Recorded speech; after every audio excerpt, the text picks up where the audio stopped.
दोस्तों, अनुष्ठान क्लास के यूट्यूब प्लेटफॉर्म में आप सभी का बहुत बहुत स्वागत है।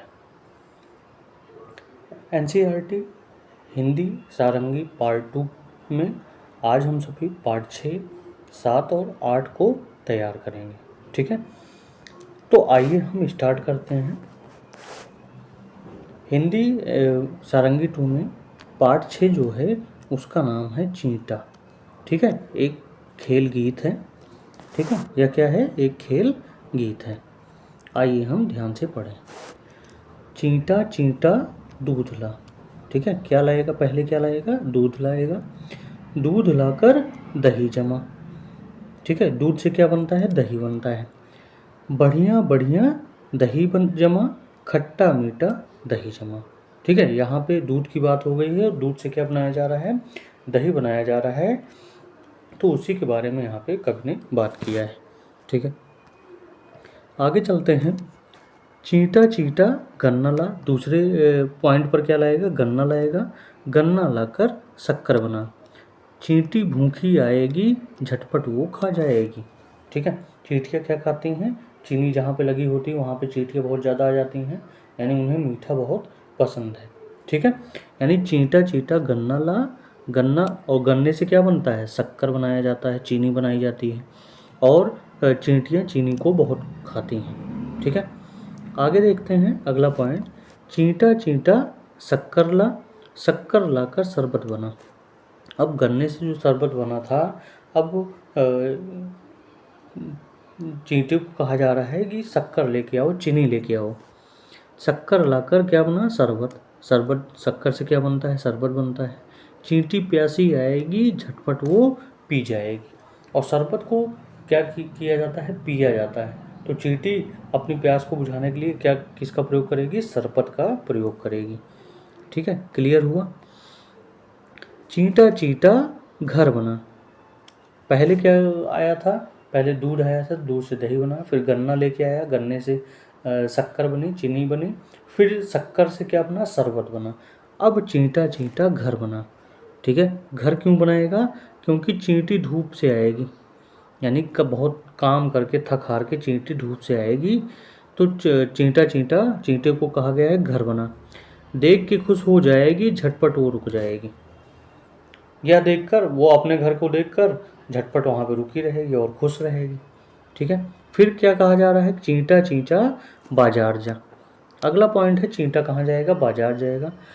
बाजार से क्या ला? शक्कर ला, चावल ला, रोटी ला, पानी ला, झटपट जा झटपट आ।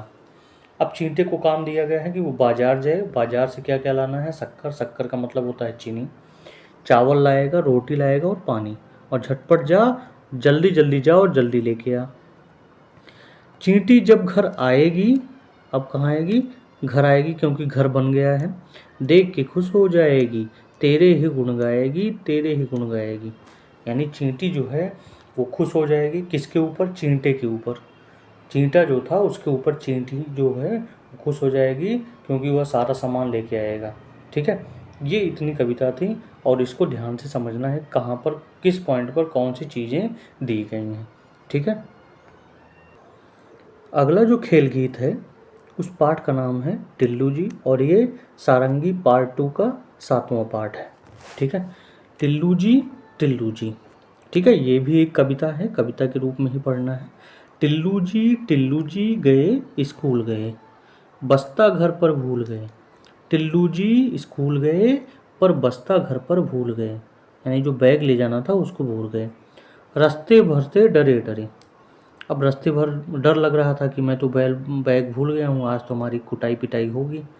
ठीक है, लेकिन पहुँचे गेट पर, अरे अरे, डर डर के अरे अरे करके वो गेट पर पहुँचे। कौन? टिल्लू जी। ठीक है, छुट्टी का नोटिस चिपका। नोटिस का मतलब है कि आदेश जो था कि स्कूल में छुट्टी है नहीं, उसकी नोटिस जो चिपकी थी स्कूल के पास, तो उस पर था कि छुट्टी, आज छुट्टी है। यह देख खुशी से फूल गया। टिल्लू देख खुशी से फूल गया, दोनों बाहें माँ के डाले, गले में झूल गया। अब छुट्टियाँ सुनकर बच्चे बहुत खुश होते हैं, क्योंकि उन्हें खेलने का भरपूर आनंद मिलता है। ठीक है, इसलिए वो बहुत खुश होते हैं। और इस खेल गीत को लिखा है किसने? नरेश सक्सेना ने लिखा है। ठीक है, इस खेल गीत को लिखा किसने है? नरेश सक्सेना ने। ठीक, क्लियर हुआ? यानी इसको लिखा किसने है? नरेश सक्सेना। अब अगले पाठ की ओर चलते हैं और उस पाठ को भी समझते हैं, उसमें क्या पॉइंट दिए। इसी पाठ में, पाठ 7 में ही छोटी सी एक कहानी दी गई है जिसे पढ़ना है। ठीक है, अब इसको देखते हैं इसमें क्या क्या पॉइंट हैं। पाठ का नाम जो है, इसी पाठ में, पाठ 7 में नटखट दिवाकर के रूप में एक एकांकी लिखी गई है। ठीक है, दिवाकर 5 वर्ष का नटखट लड़का है। अब यहाँ पे ध्यान रखना है कि दिवाकर कितने वर्ष का था? 5 वर्ष का। सारे दिन दिवाकर क्या करता था? ठिठोली करता था। सारे दिन हंसी के काम करता, ठिठोली करता था और सबको क्या करता था? हंसाता था। उसे गणित सीखने की बहुत लगन थी, यानी उसे जो किस विषय में रुचि थी? गणित सीखने में सबसे ज़्यादा रुचि थी। उसकी बड़ी बहन मीना उसे क्या सिखाती थी? संख्याओं का जोड़ना सिखाती थी। ध्यान से समझिएगा, मीना उसे संख्याओं को जोड़ना सिखाती थी। दिवाकर ध्यान से सीखता है। ठीक है, अब सीखते समय दिवाकर कहता क्या है? दिवाकर कहता है 1 और 2 3। मीना कहती सपेरा बजाता बीन। ठीक है, क्योंकि मीना ही सिखा रही है उसको जोड़ना, तो दिवाकर जब पढ़ रहा होता है कि 1 और 2 3, तो मीना क्या कहती है? कि सपेरा बजाता थी बीन। दिवाकर कहता है 3 और 4 7, यानी 3 में 4 को मिला दें कितना हो जाएगा? 7। तो मीना कहती लाओ कलम दवात। ठीक है, 1 और 2 में जोड़े, 1 को 2 में जोड़ेंगे 3 आता है, तो उसी को लिखा गया है दिवाकर ने कि 1 और 2 3। तो मीना उस पर क्या कहती? सपेरा बजाता बीन। दिवाकर कहता है 3 और 4 7। मीना कहती है लाओ कलम दवात। ठीक है, आगे पॉइंट पर देखेंगे तो दिवाकर दौड़कर कलम दवात ले आता है और मीना उसे संख्याओं को जोड़कर लिखना सिखाती है। 1 में 2 जोड़ा तो 3 आया और 3 में 4 जोड़ा तो कितना आया? 7। ठीक है, और ये गिनती भी याद रखनी है कौन सी संख्या इस पाठ में जोड़ा गया है। आगे चलते हैं। आज इतवार का दिन है। दादाजी ने आज कुल्फी बनाने के लिए बहुत सारा दूध मंगाया था। ठीक है, दादाजी ने सवेरे 9 बजे कढ़ाई में दूध उबालने के लिए रख दिया। दूध को कभी माँ और कभी चाचा जी थोड़ा थोड़ी देर चमचे से चलाते रहते, क्योंकि बनाना क्या है? कुल्फी बनाना है। और कितने बजे उठे थे? 9 बजे। ये चीज़ें ध्यान रखनी है। आगे 10 बजे जब होते हैं तो दूध गाढ़ा हो गया होता है। माँ ने उसे ठंडा होने के लिए रख दिया होता है। दिवाकर बड़ी उत्सुकता से सब देख रहा था। 11 बजे चाचा जी बाजार से बर्फ़ ले आए। चाचा जी बाजार से बर्फ़ कितने बजे ले आए? 11 बजे। और दूध गाढ़ा कब हुआ था? 10 बजे। ये चीज़ें याद रखनी है। और उसे कूटकर मटके में भर दिया, उसमें नमक भी मिला दिया। दादी और माँ ने गाढ़े दूध में चीनी, केसर तथा पिस्ते और बादाम काट डाले। ठीक है, उस मटके में नमक मिलाया और दादी और माँ ने वो जो गाढ़ा दूध था उसके लिए क्या क्या काटा? चीनी, केसर तथा पिस्ते और बादाम काट डाले गए। फिर कुल्फी के तिकोने में दूध भरकर मटके में डाल दिया गया। ठीक है, अब बज गए 1। तो 1 बज गए थे, तो दिवाकर ने दादाजी से पूछा, दादाजी कुल्फी कब तक बनेगी? दादाजी ने कहा, बेटा 5 बजे तक बनेगी। अब दिवाकर मीना के साथ खेलने चला गया। कुछ देर बाद दिवाकर ने दादाजी के पास जाकर फिर से पूछा कि दादाजी क्या बजा है? दादाजी ने अपने कमरे में लगे घंटे की ओर देखकर कहा, बेटा अभी 2 बजे हैं। ठीक है, दिवाकर बेचैन से कितने बजे तक प्रतीक्षा करने लगा? 5 बजे की प्रतीक्षा करता रहा। फिर कुछ समय बीता। कुछ समय बाद दादाजी के पास गया और पूछा। कौन गया? दिवाकर गया।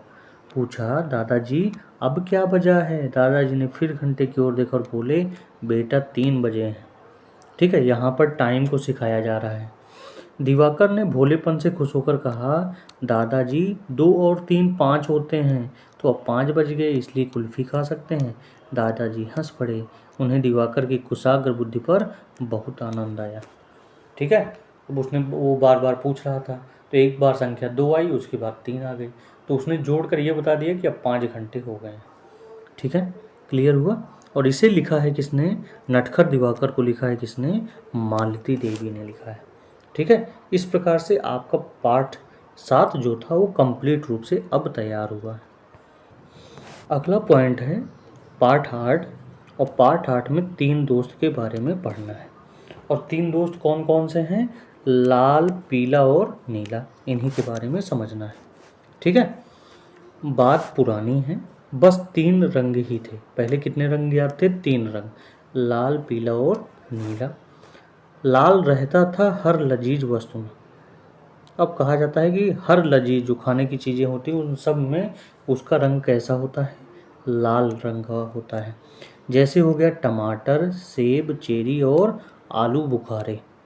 टमाटर, सेब, चेरी और आलू बुखारे किस कलर के थे? लाल रंग के थे। पीले ने बनाया था सूरज को चमकदार। अब पीला कलर किस में होता है? जब सूरज क्या होता है? सुबह और उदय और अस्त होते समय कैसा होता है? पीले कलर का होता है। जो मुस्कुरा कर देता था रोशनी लगातार। अब सूरज क्या करता था? लगातार दिन भर पूरे दिन रोशनी देता रहता था। आसमान भी नीला था और समुंदर भी। पेड़ों से टपकती बारिश भी नीली थी। अब नीलेपन की बात कहाँ से आ गई? नीली को क्या क्या चीज़ें थी? बारिश नीली थी, समुंदर नीला था, समुद्र नीला था, और आकाश आपका नीला था। ठीक है, क्लियर हुआ। आगे क्या हुआ? अब तीनों दो पक्के दोस्त थे भाई, लाल, पीला और नीला तीनों पक्के दोस्त थे। एक दिन उन्होंने कहा हमें और दोस्त चाहिए, चलो नए दोस्त बनाएं। और वे निकल पड़े दोस्तों की तलाश में। ठीक है, अब 3 दोस्त थे, बोर हो गए थे, अब उन्हें नए दोस्त चाहिए थे। तो वो कह रहे हैं कि हमें और नए दोस्त चाहिए, चलो नए दोस्त बनाएं। और वे निकल पड़े दोस्तों की तलाश में। और देखो क्या हुआ, लाल और पीला साथ चले तो एक नया दोस्त मिल गया, नारंगी। ध्यान रखिएगा कि लाल और पीले को मिलाएंगे तो क्या बनेगा? नारंगी बनाएगा। ठीक है, फिर पीला और नीले ने हाथ मिलाया तो एक नया दोस्त बन गया। कौन बन गया? हरा। अब दोस्तों की संख्या बढ़ रही है। उन्हीं 3 रंगों से अलग अलग रंगों का विकास हुआ है। लाल और पीला मिला तो नारंगी बना, और पीले और नीले मिल गए तो क्या बन गया? हरा बन गया। आगे है, लाल और नीले के पास आते ही एक नया दोस्त मिला जो बैगनी था। ठीक है, तो एक नया दोस्त मिल गया बैगनी। और इस तरह उन्होंने दुनिया को बना दिया दोस्ताना और रंगीन। यानी 3 रंग मिलकर अलग अलग रंगों को बना गए और बहुत सारे रंग हो गए। ठीक है, और इसे लिखा किसने है? इंदु हरि कुमार ने। तो दोस्त साथ में मिल जाए तो दोस्तों की संख्या क्या होती है? बढ़ाई भी जा सकती है। ठीक है, तो यहाँ पर केवल रंगों की बात हो रही, कौन सा रंग किस रंग से मिलेगा तो क्या नया रंग मिलेगा, इस बात की ध्यान में रखने की आपको ज़रूरत है। ठीक है, तो इसके साथ आपका ये सेशन कंप्लीट होता है। जो भी कविता और कहानी पढ़ाई जाए उसको ध्यान से, उसके कीवर्ड को, नोट पॉइंट को उसमें अंडरलाइन करते हुए, याद करते हुए चलिएगा। ठीक है, और कल आपका जो प्रीवियस सारंगी पार्ट 1 के कुछ क्वेश्चन बचे हुए थे, चैप्टर नंबर 10 से लेकर 18 तक जो चैप्टर बचे थे, कल उनके क्वेश्चन आपके सामने पेश होंगे और आपको उन क्वेश्चनों को सॉल्व करना होगा। ठीक है, तब तक के लिए इस लेक्चर को यहीं पर एंड किया जाता है, समाप्त किया जाता है।